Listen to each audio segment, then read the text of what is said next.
जय माई की मित्रों, मैं संपूर्णानंद आशुतोष देवलिया स्वागत करता हूं अपने चैनल महाविद्या तंत्र साधना में। आज का विषय है कि उच्चिष्ट चंडालिनी कौन है और उच्चिष्ट का मतलब क्या होता है, इनसे साधना कैसे होती है और किसको इनकी साधना करनी चाहिए। इसको जानने के लिए चैनल में बने रहिए। वीडियो में अंत तक आपके सारे कॉन्सेप्ट मैं क्लियर करूंगा। तो उच्चिष्ट चंडालिनी नाम में दो चीज़ें हैं, एक उच्चिष्ट और एक चंडालिनी। ठीक है, उच्चिष्ट चंडालिनी जो हैं वो महाविद्या मातंगी का ही एक रूप है। भ्रम में मत पड़िए कि किसी ने बनाया हुआ मंत्र है या किसी ने इस तरह से एक विद्या बना दी है, ये चंडालिनी है, ये पिशाचिनी है। नहीं, समझ लीजिए क्या है। राज मातंगी जो है वो मातंगी का मूल स्वरूप है। मातंगी नवमी महाविद्या हैं जो सिद्ध विद्या के अंतर्गत आते हैं। 3 महाविद्याएं सिद्ध विद्या कहलाती हैं, बगलामुखी, मातंगी और माँ कमला। ये सिद्ध विद्याएं हैं महाविद्या के अंतर्गत। तो ये जो है वशीकरण, संगीत, गायन, वादन, कला, नृत्य, इनकी देवी हैं।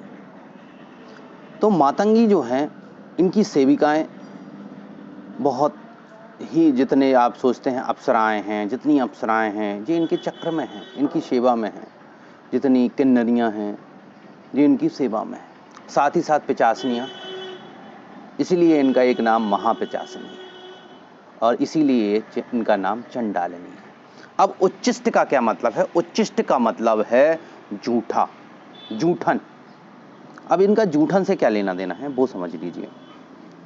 ये एक्चुअली उच्चिष्ट चंडालिनी जो रूप है वो मातंगी का मूल रूप नहीं है। मूल रूप राज मातंगी है या राज श्यामला जिन्हें कहा जाता है, लघु श्यामला, वो इनका मूल रूप है। लेकिन जो उच्चिष्ट चंडालिनी रूप है वो सभी महाविद्याओं की सेविका के रूप में चलता है। अब प्रॉब्लम कहाँ आती है?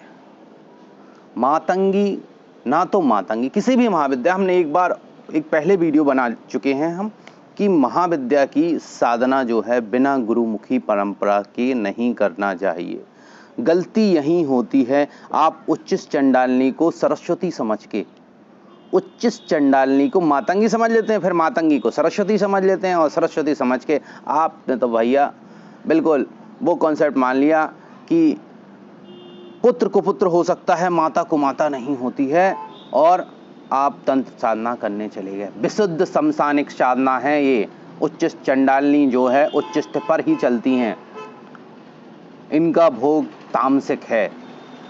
ज़्यादातर जो कौल और वाम मार्गी साधक होते हैं उनके साथ जरूर चलती हैं, वो हमेशा साधना करते हैं, वो चाहे काली की साधना करें, वो चाहे भगवती बगला की साधना करें, वो चाहे भगवती त्रिपुर सुंदरी की साधना करें। उच्चिष्ट चंडालिनी जो है, जो भी चीज़ नीचे गिरती है उसका हक उनका होता है, उच्चिष्ट चंडालिनी का। जैसे आप भोग लगा रहे हैं माई को, तो माई को भोग लगाने में कुछ भोग नीचे गिर गया, वो भोग खाने के लिए देवता, प्रेत, गंधर्व सब लालायत रहते हैं, तो वो कोई दूसरी शक्ति, नकारात्मक शक्ति उसको ना खाए, उसके लिए उच्चिष्ट चंडालिनी तैनात रहती हैं। वो भोग उच्चिष्ट चंडालिनी को जाता है। इसलिए हर एक कौल मार्गी, वाम मार्गी साधक उच्चिष्ट चंडालिनी की साधना करता है। दिक्कत नहीं आती है उन लोगों को जो उस मार्ग से दीक्षित हैं, उनको कभी दिक्कत नहीं आती। या आप हवन कर रहे हैं, हवन में जो आहुति नीचे गिर जाती है, जो लकड़ी नीचे गिर जाती है, वो जो है उच्चिष्ट चंडालिनी का हक होता है, तो वो उच्चिष्ट चंडालिनी को जाती है। ये उच्चिष्ट का मतलब जूठे मुंह, इनकी साधना भी जूठे मुंह की जाती है। आप इनकी साधना में ना नहाएं चल जाएगा, कोई दिक्कत नहीं है। इनकी साधना में आप खाते पीते करें तो भी बहुत अच्छा रहता है, पान चबाते हुए करें बहुत अच्छा रहता है। लेकिन इनकी साधना बिना गुरुमुखी मत कीजिए, कभी ऐसी गलती मत कीजिए जैसा लोग करते हैं कि इनकी साधना को आप सरस्वती समझ लेते हैं, अरे मुझे गायन वादन चाहिए, नृत्य चाहिए, मुझे कलात्मक चाहिए, तो हम मातंगी की शरण में जाए। अरे वशीकरण की देवी हैं, वशीकरण के लिए दुनिया पागल है।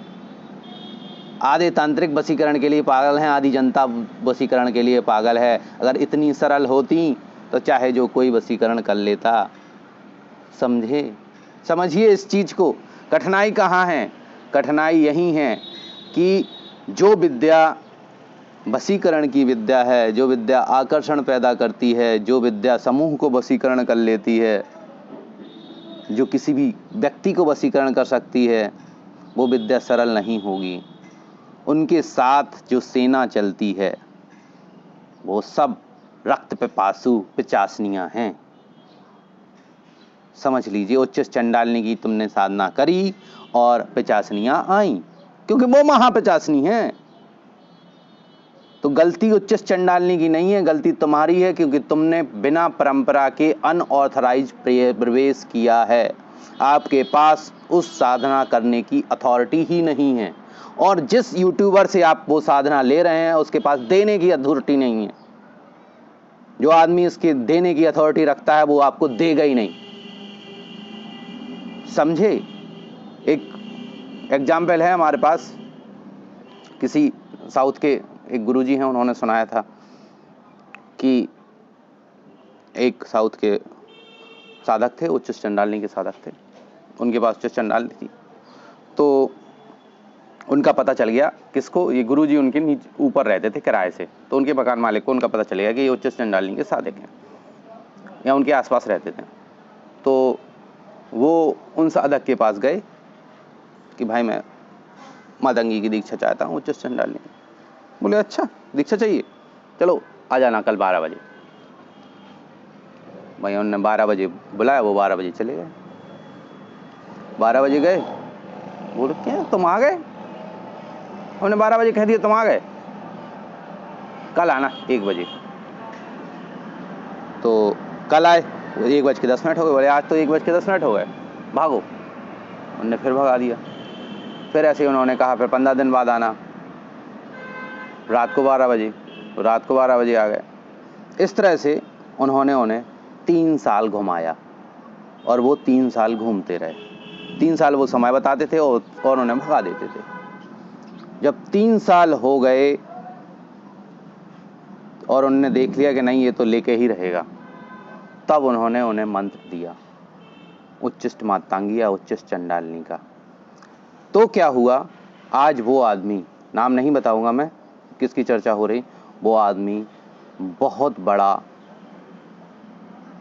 प्रीचर है, संत है, और उनका काम है लोगों को, मतलब ये समझ लीजिए जैसे कि भागवत करते हैं ना, या कथावाचक जो होते हैं मुरारी बापू तरह टाइप, इस तरह से वो एक बड़ा नाम है कथावाचन का।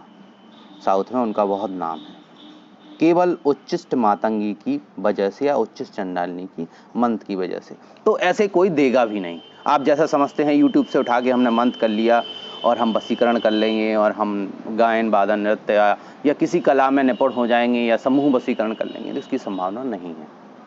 आप इस बात को समझ लीजिए। अगर आप ऐसे उच्चिष्ट चंडालिनी की साधना अनऑथराइज्ड प्रवेश करते हैं तो आप मुंह की खाएंगे, और फालतू की पिचासनियाँ, फालतू की चंडालनियाँ, फालतू के शमशान अपने घर में आमंत्रित कर लेंगे।